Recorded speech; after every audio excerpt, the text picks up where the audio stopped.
excellent background you have given about big data and how we can use it in businesses.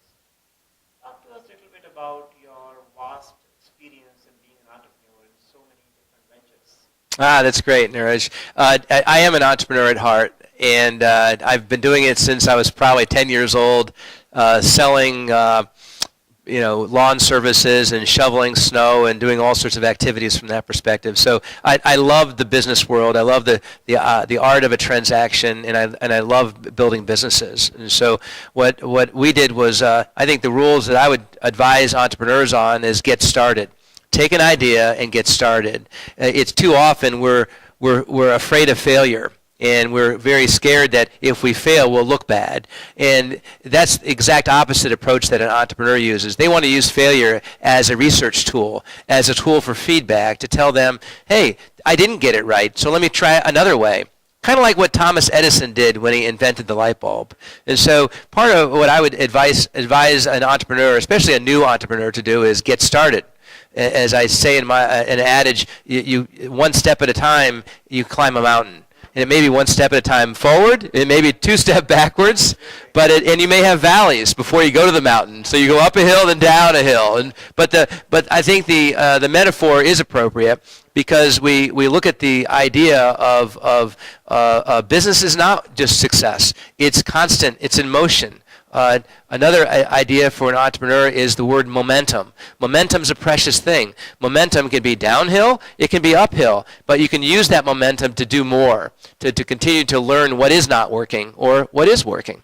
Often I would come back and say, for those that are starting out, I'd say, hey, an A idea with a B management team is still better than a B idea with an A management team. So you place more value on the idea, quality of idea itself. I actually do.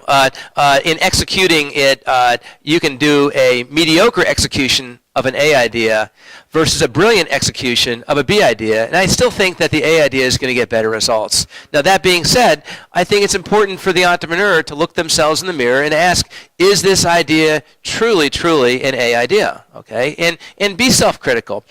Ask for input and feedback by others. But as I told you earlier, if you have a B idea and you have momentum, you can still do well with that idea. So have you seen in the last 10, 15 years, has the entrepreneurship evolved? If it has, can you talk a little bit about what do you see that has changed from like 15 years ago versus what it is right now? Yeah, it's interesting. So I think when I became an entrepreneur, it was an albatross, or it was very new. It was very different. There weren't many entrepreneurs in the marketplace. I think we now have a lot more entrepreneurs. We have a lot more business opportunities, though, as well. So I think that the concept of startups, the concepts of new ideas are being embraced more today than any other time in the history of mankind.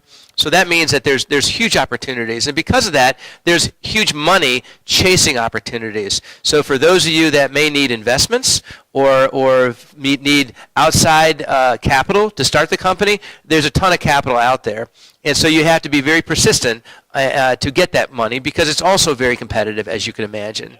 So a lot of people invest in the person, and that's good, but you also need to invest in the idea. Back to the A idea. Mm-hmm. So now with this whole issue that we have seen, with target issue that we have heard about, at the same time, and NSA issue we have heard about, and at the same time we are hearing about enterprises need to innovate. Right. So when we are talking about data, yes, there's a very fine line between how do you keep it safe and secure versus using it to innovate. So what is your experience in this whole fine balancing act? So you got to think of data as a resource, okay? And so just like a hammer in the toolkit is a resource to build a house, if you will, okay? And so data is a resource. As a resource, it can be used for good things. It can be used for bad things. It can be helping the good guys. It can be helping the bad guys. It's just the same. If I take a gallon of gasoline, I can drive a car for a good cause, or I can go rob a bank and do a bad cause. Okay, and so I just believe that society will continue to figure out how to govern the hackers, how to arrest and bring people to justice on the data intrusion, and we'll have to continue to protect ourselves. So I don't see this anything significantly different than how mankind has operated since the very beginning. It's just new technology. So. You think people will get used to it in terms of new laws and regulations to keep everything safe and secure?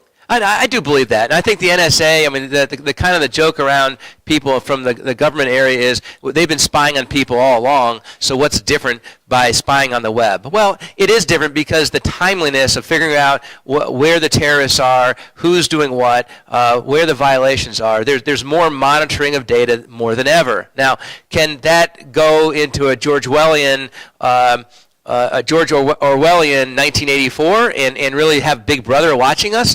I suppose. Again, data can be used for noble purposes. It can be used for not noble purposes. So you look at it from that context.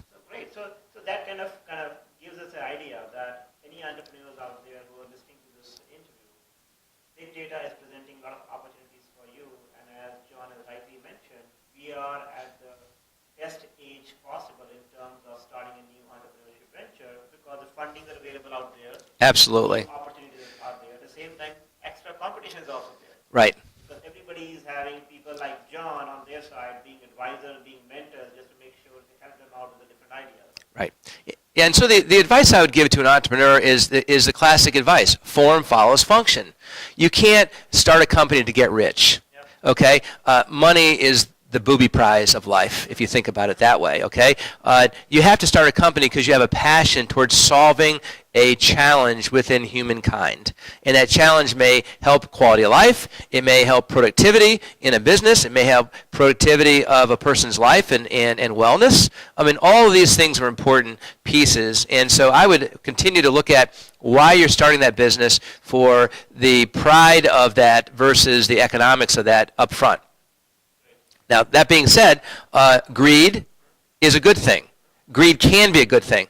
It can be also a bad thing, okay? So again, the desire for money depends on what you use it. I love what Warren Buffett did recently by pledging half of his fortune to helping humankind. I think Bill Gates followed in. I know George Soros followed in with the same commitment, and many, many others, too numerous to mention. I believe the list is now somewhere in the 75 to 100 people that are multi-billionaires. I mean, in today's economy, there's over 5,000 billionaires across the world. When you think about that, and you say, well, who cares, though? It's what do they do for society? Well, how do they help?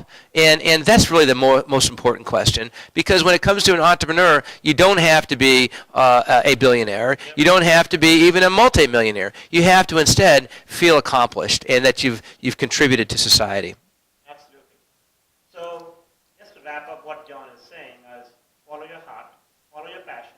If your heart is in a good idea, follow it to the end limit.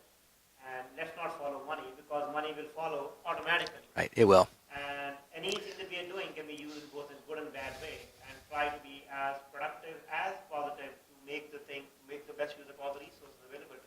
Right, and it may sound a little bit a classic story, but it's all in your head. It's the attitude that you have towards approaching the startup or approaching the entrepreneur opportunity. It's all in your head, and I would tell you a positive attitude will endure over a negative attitude every time. Absolutely. So. With that, thanks a lot, John, for coming to our studio. It was wonderful having you at our studio. Thanks, Naresh. It's a pleasure, and I look forward to coming again. Thank you. Thanks.